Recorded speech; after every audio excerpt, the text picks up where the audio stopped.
I'm Michelle Jerson, and I am so happy to have our next guest on the show. She is so talented, and I'm so excited to go see her show next week. Ashley Griffin is a Broadway writer and performer. She is most well known as the first person in history to be nominated for a major award, the New York Innovative Theater Award, for both playing and directing Hamlet for a theatrical production. As a writer, her work has been produced at New World Stages, Manhattan Theater Club, Playwrights Horizons, and more. She is an incredible performer. She is very versatile. She holds a BFA from NYU's Tisch School of the Arts and has trained at the National Theater and the Boston Conservatory. And she has a show. It's a limited 3-week engagement playing May 28th through June 15th at the Royal Family Performing Arts Space in New York City. The name of the show is called The Opposite of Love. And immediately it caught my attention, whether you are dating, whether you're trying to date, whether you're married, whatever the case, I think it's something that we can all relate to when trying to kind of figure out what is love and how do we form the relationships that we truly want in our lives. And so thank you so much for joining me today, Ashley. Thank you so much for having me. I'm so excited to chat with you. Thank you. So talk to me a little bit about The Opposite of Love, how it came to be. Sure. So I originally had the idea for this show actually when I was in college, and not in a disparaging way at all. I realized I wasn't a good enough writer yet to write it. And so I sort of put it to the side and, did other ventures and was very fortunate to, have success in the New York theater world. And I kind of established myself as a writer and performer. And I had also kind of really established myself as a special expert in magical realism and heightened language. And I thought back to this piece and I realized I think I'm a good enough writer now to do it. And the other element to it is there is no magical realism and there is no heightened language. And I wanted sort of the technical challenge of doing that I found my comfort zone. Let's, move away from that.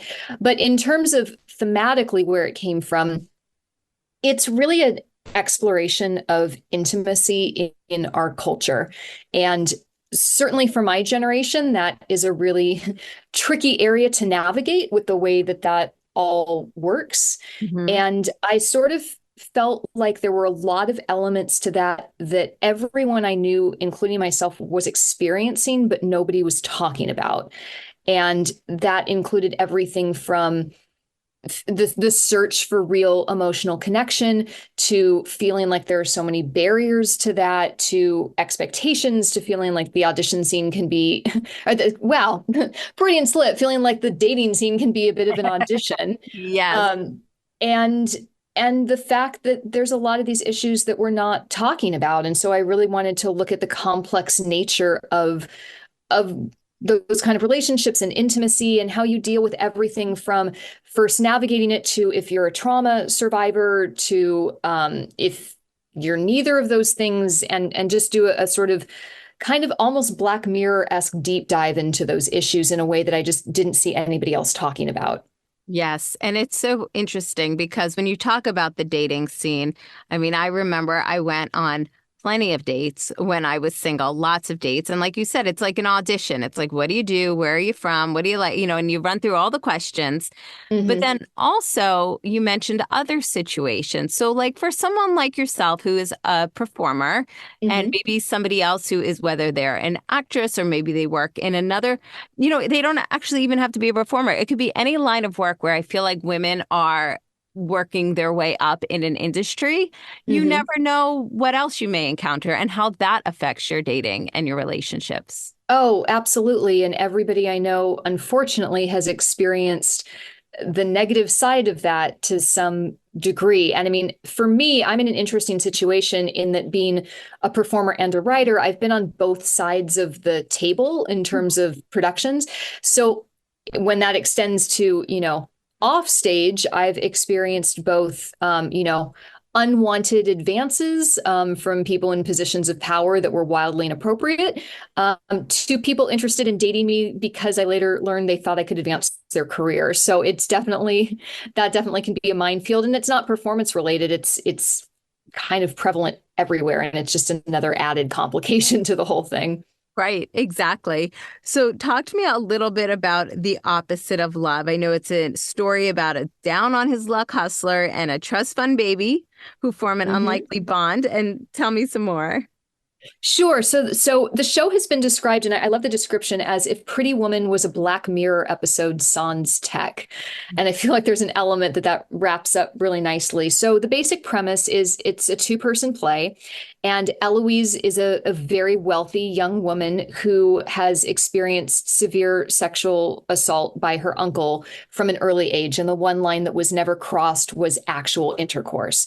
And she has sort of joined the dating scene looking for a loving, intimate, romantic relationship and has instead encountered kind of all the things that we've been touching on. So I would not agree with this assessment, but she feels that she needs to sort of quote unquote get over herself and just sort of lose her virginity so that she can jump in and join the dating scene in the way that she feels she's expected to, even though for her, sex is something very intimate and she wants to do that just with somebody that she's in love with. So she hires Will, who is a down on his luck hustler, basically to take her virginity. And their first encounter does not go well, but he realizes that she's a potential cash cow. And so basically turns around and is like, why don't you become one of my regular clients? I'll come back every week and we can just talk. And so then the play follows a series of their encounters with each other where largely they talk about these issues. And it turns out that they're very much two sides of the same coin. And if wherever you think the play is going, you are 100% wrong. And it kind of deals with these issues in a very interesting and complex way as their relationship develops. Wow. Yeah. So, so what was your inspiration? I know you said that you started writing in college.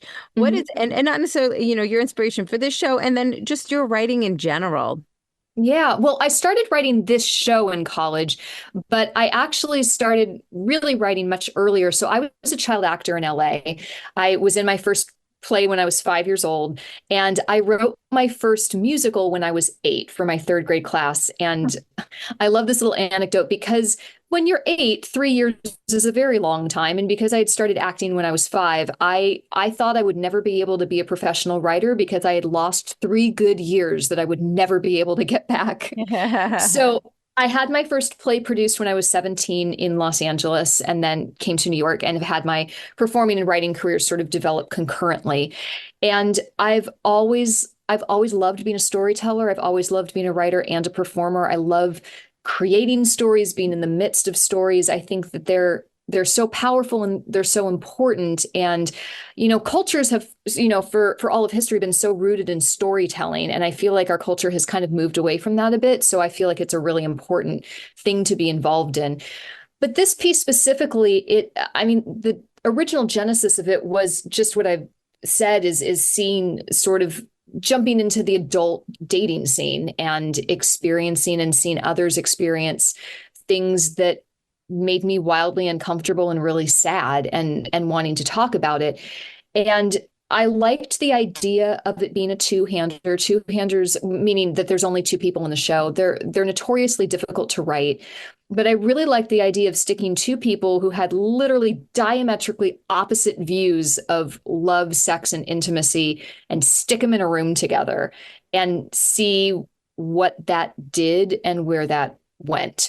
Mhm. And yeah, and how that developed and how they can both talk about things that we can't always talk about. And you come to learn that Will has trauma in his past that he hasn't always identified as such.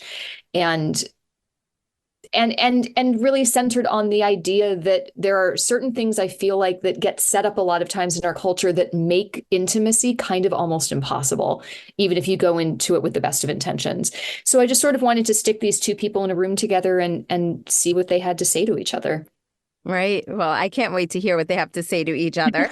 So, talk to me about the gentleman who is playing Will and also your director. How did you put the team together? Oh, I'm so excited that you asked me this question. I'm so happy to talk about this. So I'll start with Danny Gardner, who is the brilliant actor who's playing Will. Danny and I have actually known each other for 10 years.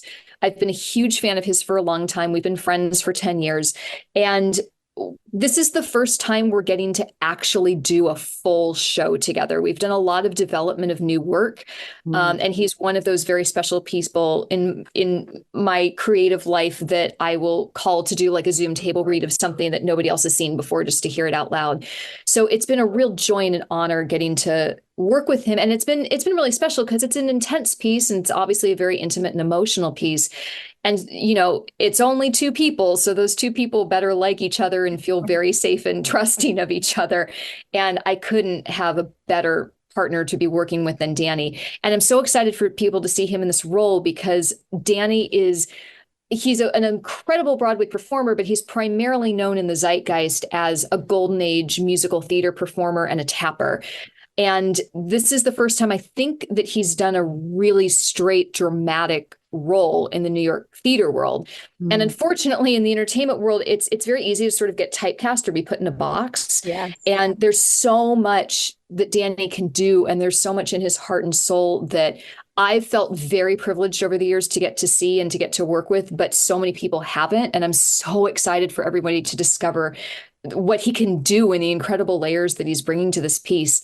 And Rachel Klein is similar. I've known Rachel for about 10 years as well, and we've primarily worked on development of new work. She's a good friend. She's a wonderful director, obviously, definitely a go-to director of mine.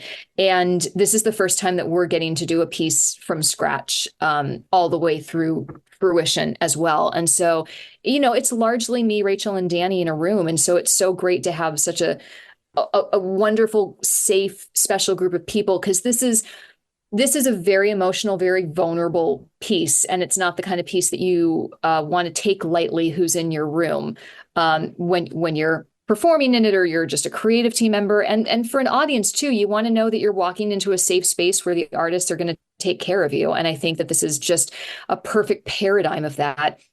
And I also want to shout out, we have a brilliant, brilliant intimacy director named Crista Marie Jackson, who was recently profiled in the New York Times for her work on the off-Broadway musical Teeth. And I know intimacy direction has sort of kind of made its way into the general zeitgeist, and I know that there's sometimes conflicting opinions. It has been like one of the joys of my creative career, getting to work with her, and we're able to go to places and do things, even deeper things than we would have ordinarily with somebody like her facilitating such safety and such trust. So it's kind of just a brilliant team.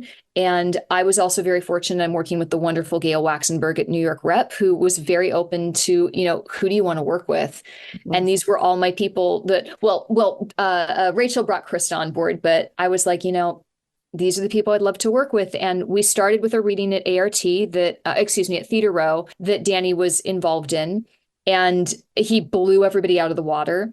And Gail just has been so lovely about trusting me, and, who do you want to work with, and who do you trust, and who do you feel is right? And I'm very lucky that she facilitated that and made that happen. And it's just all worked out brilliantly. It's just an absolute dream team. And I think everybody's really going to enjoy the work that everyone's doing. Well, I was looking forward to seeing the show before I spoke with you. And now I cannot wait. What a treat it's going to be. And for anybody who is in the New York area or will be in the New York area, for the 3 weeks, the show plays between May 28th and June 15th at the Royal Family Performing Arts Space at 145 West 46th Street. And I love it because tickets are affordable. They are $25. So what a great night and a great piece of theater to go see. Thank you so much. Affordable tickets are very important to me, too. I think theater being accessible is something that's very, very important. I hope everybody comes and checks it out. We're hoping to extend the show and possibly transfer it. And I really hope that it can be one of those special pieces that speaks to people and addresses things that maybe you've felt and haven't been able to articulate or seen, and haven't really had anybody to talk to or whatnot, and can sort of facilitate that conversation. I think it's really special. I'm so excited to be doing it off-Broadway and to be doing it with this team. And thank you so much for giving it a spotlight. Oh, it's my pleasure. And you can also get your tickets at eventbrite.com. Ashley Griffin, thank you so much for joining me today on Passport Mommy. Break a leg. Have a great show and a great run. Thank you. I can't wait for you to see it. Thank you. Same here. I'm Michelle Jerson. More coming up in a few.